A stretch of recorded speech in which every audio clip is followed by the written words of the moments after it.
السلام علیکم ورحمۃ اللہ وبرکاتہ۔ اللہ تعالیٰ کو تین باتیں بہت ناپسند ہیں۔ رسول اللہ صلی اللہ علیہ وآلہ وسلم نے فرمایا، اللہ تعالیٰ تمہارے لیے تین باتیں پسند نہیں فرماتا۔ نمبر ایک، بلا وجہ کی گپ شپ، فضول باتیں، جیسے کہ آج کل ہوتا ہے کہ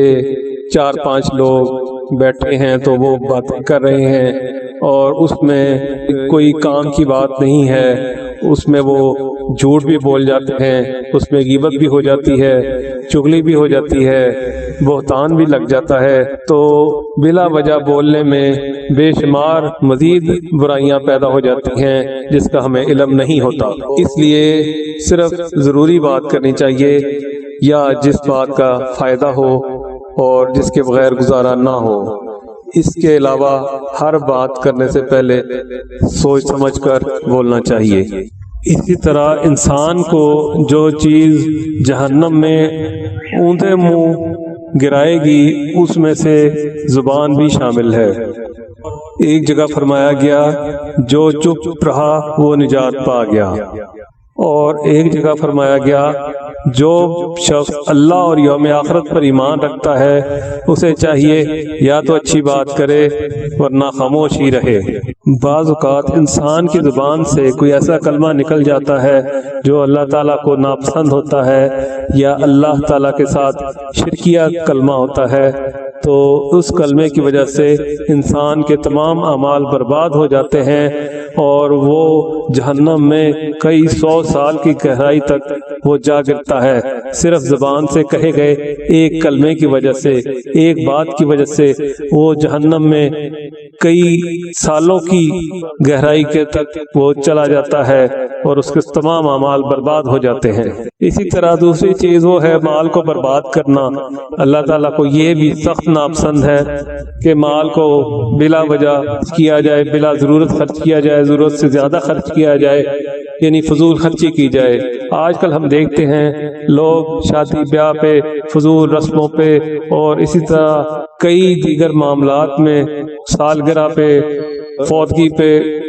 اتنی فضول خرچی کرتے ہیں، اتنے رسومات کرتے ہیں جن کا اسلام میں کوئی جواز نہیں اور جن کا کوئی فائدہ نہیں، صرف معاشرے میں اپنی ناک اونچی رکھنے کے لیے اور صرف دکھانے کے لیے کہ ہم یہ اتنا خرچ کر رہے ہیں، ہم بہت امیر ہیں، لوگ باتیں نہ کریں۔ تو لوگوں کو دکھانے کے لیے اتنی فضول خرچی کی جاتی ہے اور یہ سب مال ضائع کرنے میں آتی ہے، اور یہ بھی اللہ تعالیٰ کو سخت ناپسند ہے۔ جبکہ اسی فضول خرچی میں، اسی تیل، مائیوں، مہندی اور اس طرح کے جو ہم رسمیں کرتے ہیں اور ایک شادی پہ جو کروڑوں کے اخراجات ہم کر لیتے ہیں، اس میں کئی ہم غریب بچوں اور بچیوں کی ہم شادیاں کرا سکتے ہیں، ان کا جہیز بنا کے دے سکتے ہیں، اور کسی نیک کام میں، کسی مدرسے میں، کسی مسجد کو ہم دے سکتے ہیں جو کہ ہمارے لیے ہمیشہ صدقہ جاریہ ہوگا، سب اس سے مستفید ہوں گے دوسرے لوگ۔ تو وہ مدرسہ اور مسجد یا وہ کنواں یا وہ پانی کا کوئی سبیل یا کولر ٹھنڈے پانی کا، اس طرح کا کوئی ہم کام کروا جاتے ہیں، وہ تو انشاءاللہ جب تک رہے گا تو ہماری قبر میں ہمارے مرنے کے بعد بھی وہ علم اور وہ جو کام ہم کروا کے گئے ہیں جب تک وہ چلتا رہے گا، وہ ہمارے لیے صدقہ جاریہ ہوگا۔ جو مدرسہ ہم بنوا کے جائیں گے اس میں جو طالب علم پڑھیں گے، وہ طالب علم جب تک دین کا علم حاصل کریں گے اور ان سے آگے لوگ دین کا علم حاصل کریں گے تو وہ ہمیشہ کے لیے وہ بھی ہمارے لیے ایک صدقہ جاریہ ہوگا۔ تو اس لیے ایسے کاموں سے بچنا چاہیے جن کی ضرورت نہیں، جو صرف معاشرے میں ہم اپنی ناک اونچی رکھنے کے لیے کرتے ہیں، اس ایسے کاموں کو اوائڈ کرنا چاہیے۔ اچھے کام ہیں جن کا دوسروں کو فائدہ ہے اور دین میں فائدہ ہے، آخرت میں فائدہ ہے، ایسے کام ہی کرنے چاہیے اور ایسی بات ہی کرنی چاہیے۔ ایسی نہ بات منہ سے نکالنی چاہیے جس کا نہ دنیا میں فائدہ نہ آخرت میں فائدہ، نہ اس کی دنیا میں کوئی ضرورت نہ آخرت میں، تو نہ ہی ایسا خرچ کرنا چاہیے جس کا نہ دنیا میں کوئی فائدہ ہو نہ آخرت میں کوئی فائدہ ہو۔ تو ہمیشہ کوشش کرنی چاہیے ایسی بات کریں اور ایسا کام کریں جس کا دین میں بھی فائدہ ہو اور دنیا میں بھی فائدہ ہو۔ تیسری چیز جو اللہ تعالیٰ کو سخت ناپسند ہے وہ ہے لوگوں سے بہت مانگنا، سوال کرنا۔ ایک تو یہ ہے کہ انسان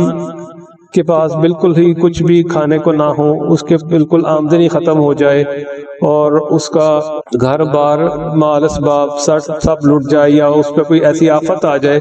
کہ وہ اس کی جو ہے وہ آمدنی ختم ہو جائے، تو ضرورت کی حد تک وہ سوال کر سکتا ہے۔ لیکن کئی لوگوں کی عادت ہوتی ہے کہ وہ ہر دفعہ ہر جگہ ہر شخص سے بلا وجہ مانگتے ہیں، ان کے پاس ہوتا بھی ہے لیکن پھر بھی وہ دوسروں سے مانگتے ہی رہتے ہیں۔ تو ایسا شخص جب قیامت والے دن آئے گا تو اس کے چہرے پر گوشت نہیں ہوگا، اور کوشش کرنی چاہیے کہ انسان اپنی محنت سے خود کما کر کھائے۔ اگر اللہ تعالیٰ نے انسان کو ہاتھ پاؤں اور زبان اور آنکھیں اور صحت دی ہے، جوانی دی ہے، تو جتنا ممکن ہو سکے انسان کو محنت کر کے کما کر کھانا چاہیے، بجائے اس کے کہ وہ لوگوں سے سوال کرے۔ اسی طرح ایک دفعہ نبی صلی اللہ علیہ وسلم کے پاس واقعہ بیان کیا جاتا ہے کہ ایک شخص آیا اور اس نے کچھ سوال کیا، تو نبی صلی اللہ علیہ وسلم نے اس کو کہا کہ تم کل آڑا لے کے جاؤ اور لکڑیاں کاٹو اور ان کو بیچو۔ اس طرح نبی کریم صلی اللہ علیہ وسلم نے ترغیب دی کہ انسان محنت کرے، اور محنت کرنے والے کو اللہ کا دوست کہا گیا، الکاسب حبیب اللہ، تو محنت کرنے والا اللہ کا دوست ہے۔ اور جس طرح نماز روزہ عبادت ہے، اسی طرح رزق حلال بھی عبادت ہے۔ یہ تینوں چیزوں سے بچنا چاہیے، بلا وجہ کی گپ شپ، فضول مال خرچ کرنا، اور لوگوں سے بلا وجہ مانگنا۔ بہت سخت اشد ضرورت کے علاوہ ان تینوں چیزوں سے اوائڈ کرنا چاہیے، بچنا چاہیے۔ یہ تینوں چیزیں اللہ تعالیٰ کو سخت ناپسند ہیں۔